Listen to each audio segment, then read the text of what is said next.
So hello everyone, कैसे हो आप सब। आई थिंक आप सब बढ़िया होंगे और मज़े में होंगे। तो पिछली वीडियोस पर आपने काफ़ी अच्छा रिस्पॉन्स दिया।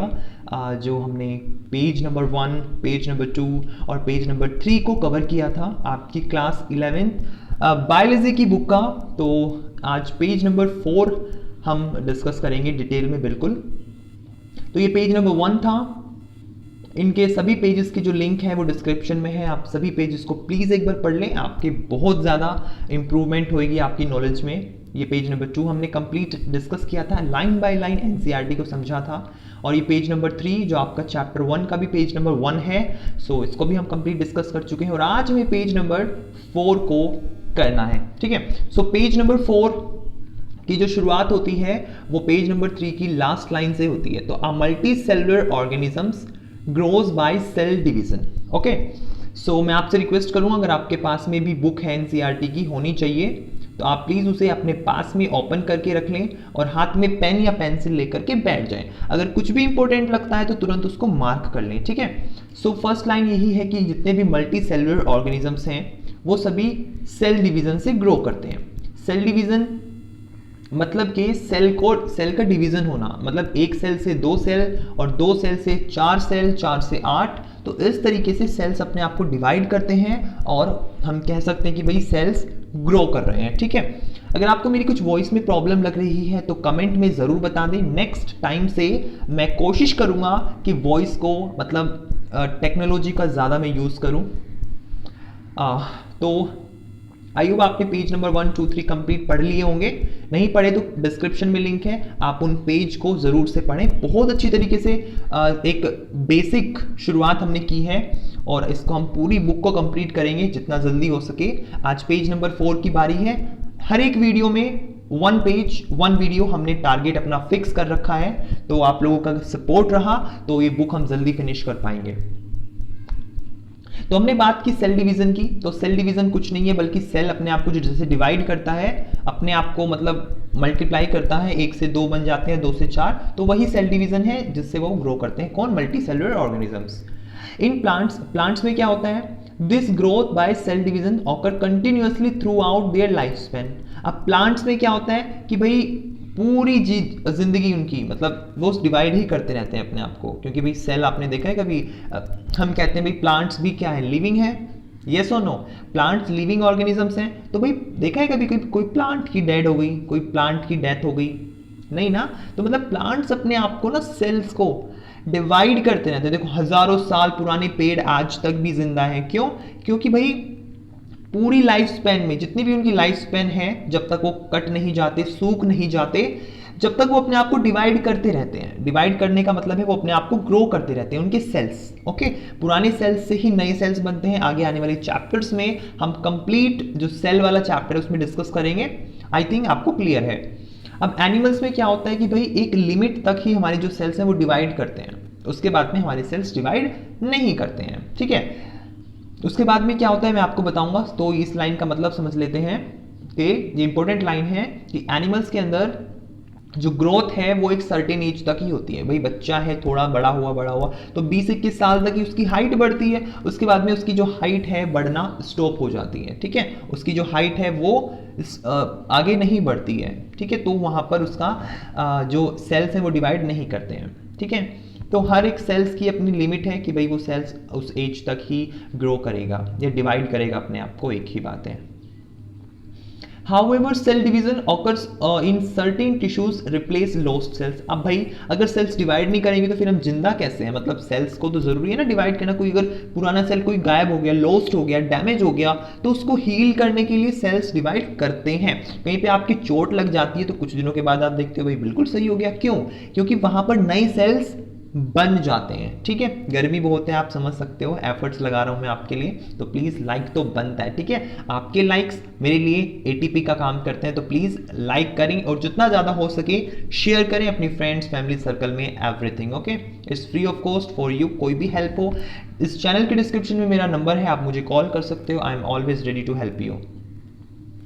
ओके, सो आगे चल रहे हैं। तो हमें आगे इन्होंने कहा है unicellular organisms grow by cell division. Unicellular organisms भी सेल डिवीजन से ही ग्रो करते हैं, ठीक है। अब यूनिसेलुलर मल्टीसेलुलर तो आप बचपन से 9-10 से ही पढ़ते हुए आ रहे हो, तो उसका ब्रीफली बताने का मुझे लगता नहीं है कोई मतलब है। Okay, yes. सो आप अपनी बुक में ना मार्क करते रहे, जो भी लाइन में पढ़ रहा हूँ आपके एनसीईआरटी की बुक से ही पढ़ रहा हूँ, तो आप प्लीज पेन लेके उसमें अंडरलाइन करते रहें। Okay,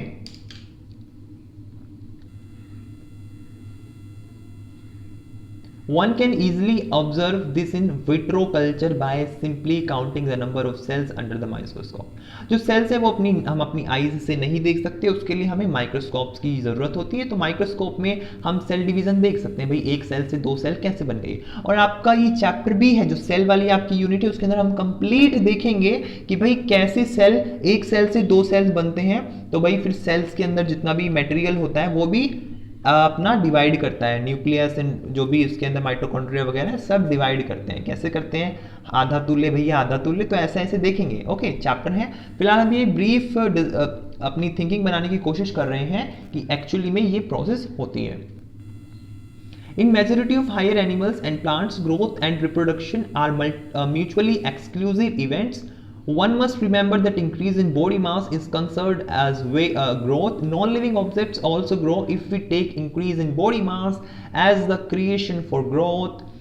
Mountains, boulders and sand mounds do grow. आप देखोगे कि भैया नॉन लिविंग थिंग्स भी तो कहीं ना कहीं ग्रो कर रहे हैं ना। अब बोलते हैं ना माउंटेन्स, भाई पहाड़ है, मिट्टी जमा हो रही है, वो ग्रोथ नहीं है। ठीक है, ग्रोथ हम लिविंग थिंग्स में ही बोलते हैं। In living organisms growth is from inside. भाई ग्रोथ जो है वो अपनी इनसाइड से होनी चाहिए, अंदर से ग्रोथ होनी चाहिए हमारी, बाहर से नहीं। बाहर से हम अपने ऊपर खाल लादते रहे, नहीं, वो ग्रोथ नहीं है। ग्रोथ अंदर से होनी चाहिए, सेल्स को डिवाइड करना चाहिए। मिट्टी का ढेर है, आप उसके ऊपर मिट्टी जमा करते जा रहे हो, करते करते करते करते, तो वो ग्रोथ थोड़ी ना है कि भाई मैंने देखो पहाड़ बना दिया, मिट्टी इकट्ठी कर करके पहाड़ बना दिया तो मैंने देखो ग्रोथ करा दी। नहीं, वो ग्रोथ नहीं है। ठीक है, वो तो आपका एक मस्कुलर और फिजिकल वर्क है। ग्रोथ आपकी इनसाइड से होनी चाहिए। आपके एनसीईआरटी में ये लाइन मेंशन है। Growth therefore can not be taken as defining property of living organisms. क्या ग्रोथ एक प्रॉपर्टी है कि लिविंग ऑर्गेनिजम्स को डिफाइन करने की? हम यही तो पढ़ रहे हैं ना इस चैप्टर में। व्हाट इज लिविंग, लिविंग क्या है, कैसे हम किस चीज को हम क्यों लिविंग को कह रहे हैं। हम लिविंग उस चीज को इसलिए कह रहे हैं क्योंकि भैया वो ग्रोथ हमें उसमें देखने को मिल रही है, वो ग्रो कर रहा है। प्लांट है वो ग्रो कर रहा है, ह्यूमन बींग्स है हम ग्रो कर रहे हैं, तो मतलब हम लिविंग हैं। यही तो हम यहाँ पे एक ब्रीफ डिस्क्रिप्शन लेने की कोशिश कर रहे हैं ना कि भाई नॉन लिविंग्स में तो ऐसा नहीं होता ना, तो मतलब ये प्रॉपर्टी है किसकी, लिविंग ऑर्गेनिजम्स की। यही तो चैप्टर है भैया, चैप्टर को समझो। पिछले 3 पेजेस में यही सब डिस्कस किया है कि आखिर ये चैप्टर किस बारे में है, इस यूनिट में क्या पढ़ने वाले हैं हम, बिल्कुल डिटेल में डिस्कस किया है। Okay, so don't worry, link description में है। Reproduction likewise is a characteristic of living organisms. अब हम ग्रोथ, हमने एक फैक्टर देखा कि भाई ग्रोथ जो है वो लिविंग ऑर्गेनिजम्स में एक फीचर है। अब हम देख रहे हैं रिप्रोडक्शन। क्या रिप्रोडक्शन भी एक फीचर है, क्या कैरेक्टरिस्टिक है कि लिविंग ऑर्गेनिजम्स की? देखते हैं। क्या कोई ऑर्गेनिज्म अगर रिप्रोड्यूस करेगा तभी वो लिविंग माना जाएगा? वैसे ये एक कैरेक्टरिस्टिक होता भी है, नहीं भी होता, खैर फिर भी हम इसको लेकर के चल रहे हैं कि भाई वो रिप्रोड्यूस तो करना चाहिए, उसकी आने वाली जनरेशंस तो आनी चाहिए ना। In multicellular organisms, reproduction refers to the production of progeny possessing features more or less similar in those of parents. Invariably and implicitly, we refer to sexual reproduction. अब reproduction आपके 2 तरह से होता है, एक sexual reproduction और sexual reproduction। Detail में पढ़ेंगे। फिलहाल आपको reproduction के बारे में थोड़ा समझना है कि भाई लिविंग ऑर्गेनिज्म जो रिप्रोड्यूस कर रहा है मतलब वो लिविंग है। आपको ये प्रॉपर्टी याद रखनी है। पहला ग्रोथ, दूसरा रिप्रोडक्शन। ग्रोथ जो भी आपका ऑर्गेनिज्म कर रहा है तो वो लिविंग है, अगर वो ऑर्गेनिज्म रिप्रोड्यूस कर रहा है तो भी वो लिविंग है। Fungi multiply and spread easily due to the millions of asexual spores by produced in lower organisms like yeast and hydra. We observe budding, हमें budding देखने को मिलती है yeast और hydra में। ठीक है, asexual reproduction वो शो करते हैं। इन प्लेनेरिया मतलब फ्लैटवॉर्म्स में हमें ट्रू रीजनरेशन देखने को मिलती है। रीजनरेशन का मतलब कोई अगर आपका पार्ट कहीं से डैमेज हो गया तो वहां पे नया पार्ट अपने आप से ग्रो हो जाता है, सेल डिवीजन से ही होता है वो भी। ठीक है, fragmented organisms regenerate the lost part of the body and become a new organisms. तो मतलब जो कहीं से अगर आपका कुछ कट हो गया, उनका मतलब किसकी, हमारा नहीं, किसकी बात कर रही है हम बात कर रहे हैं जो एनिमल्स जो एसेक्सुअल रिप्रोड्यूस करते हैं अगर उनका कहीं से कुछ कट हो गया फ्रेगमेंट, एक सिंगल फ्रेगमेंट से ही, सिंगल पीस ऑफ बॉडी से ही वो उनकी पूरी बॉडी जनरेट हो जाती है, ठीक है, ये मीनिंग है कहने का। When it comes to unicellular organisms, अगर हम यूनिसेलुलर ऑर्गेनिजम्स की बात करें जैसे बैक्टीरिया, ठीक है, एल्गी हो गया, अमीबा, सो वहाँ पे हमें क्या देखने को मिलता है, अमीबा, सो वहाँ पे increase the number of cells, वो भी सेल डिवीजन करते हैं और अपने नंबर्स को इंक्रीज करते हैं। मास को भी, ठीक है, मास मतलब भाई मास भी हमने लास्ट वीडियो में हमें ये देखा ना लास्ट में कि भैया मास भी एक फैक्टर है, ठीक है। All living organisms grow, increase in mass and increase in number of the individuals are twin characteristics of growth. Growth का मतलब है भाई सेल्स में नंबर्स भी बढ़ना चाहिए और मास भी बढ़ना चाहिए, मतलब भाई ऐसा नहीं है कि बिल्कुल ग्रो हो रहे हैं पता ही नहीं चल रहा कहाँ पे ग्रोथ हो रही है, भैया वो ग्रोथ हमें दिखनी चाहिए, ठीक है। मास वजन होना चाहिए कुछ, जब भी तो ग्रोथ मानी जाएगी। एक बच्चे में और एक बड़े में वजन का फर्क होता है ना, ठीक है। आई होप आप समझ रहे होंगे। कुछ भी प्रॉब्लम है कमेंट या कॉल कर लें मुझे। हाँ, पेज नंबर 4 यही है हमारा। तो हमने लिया रिप्रोडक्शन को, ठीक है। उसके बाद में another characteristic of life is a metabolism. अब भैया मेटाबॉलिज्म का हम कंप्लीट तो आज इस वीडियो में नहीं कर पाएंगे, तो जितना भी पेज 4 पर है हम उसको फटाफट से देख लेते हैं, ठीक है। Another characteristic of life is metabolism. All living organisms are made up of chemicals. जितने भी लिविंग ऑर्गेनिजम्स हैं वो केमिकल से बने हैं, आपको पता है भैया। हम पूरी बॉडी में तो हमारी वाटर है, 70% पढ़ा होगा आपने ना। तो उसके बाद में कार्बन डाइऑक्साइड, ऑर्गेनिक है हम, ठीक है। कार्बन और हाइड्रोजन से मिलकर हमारी बॉडी के सेल्स, मतलब केमिकल कंपोजिशन है हमारी, ठीक है। जो केमिकल्स हैं वो बड़े भी हो सकते हैं, स्मॉल हो सकते हैं, बिग हो सकते हैं, belonging to the various size उनका हो सकता है, शेप्स भी अलग हो सकती हैं, उनका फंक्शन भी अलग हो सकता है, ठीक है। ये ना बहुत इंटरेस्टिंग टॉपिक है। आगे चल के हम एक इसमें ही चैप्टर है बायोमोलिक्यूल्स करके, उसमें हमें पता चलता है कि भैया कार्बोहाइड्रेट्स कैसे बनते हैं हमारी बॉडी में। कार्बन, हम बोल रहे हैं ना कि हम कार्बोनिक हैं, कार्बोनिक मतलब ऑर्गेनिक हैं। सो ऑर्गेनिक क्या चीज़ें होती हैं जो हाइड्रोजन से और वाटर से, हाइड्रोजन और कार्बन से मिलकर बनती हैं, तो कैसे, ठीक है ना, कैसे प्रोटीन्स हमारी बॉडी में बनते हैं, ये सब चीज़ें हम पढ़ेंगे डेफिनेटली। बट हमें फिलहाल यहाँ पे क्या कह रहे हैं कि भैया मेटाबॉलिज्म भी एक कैरेक्टरिस्टिक्स है जिससे पता चलता है कि भाई वो जो इंसान है जिसकी बात कर रहे हैं, जिस ऑर्गेनिजम्स की बात कर रहे हैं वो लिविंग है, ठीक है। Number 1 growth, number 2 reproduction, number 3 metabolism. तो अगर ये वो ऑर्गेनिज्म ये तीनों हमें शो कर रहा है, ठीक है, अगर उस ऑर्गेनिजम्स में ये तीनों एक्टिविटी शो हो रही है, नंबर 1 हमारा growth, number 2 reproduction, number 3 metabolism, तो भाई वो लिविंग ऑर्गेनिज्म है। आप कंफर्म ये कह देंगे कि वो लिविंग ऑर्गेनिज्म है, ठीक है। Change in some other biomolecules में चेंज होना भी पढ़ेंगे, बायोमोलिक्यूल्स का पूरा कंप्लीट चैप्टर है एक अपना।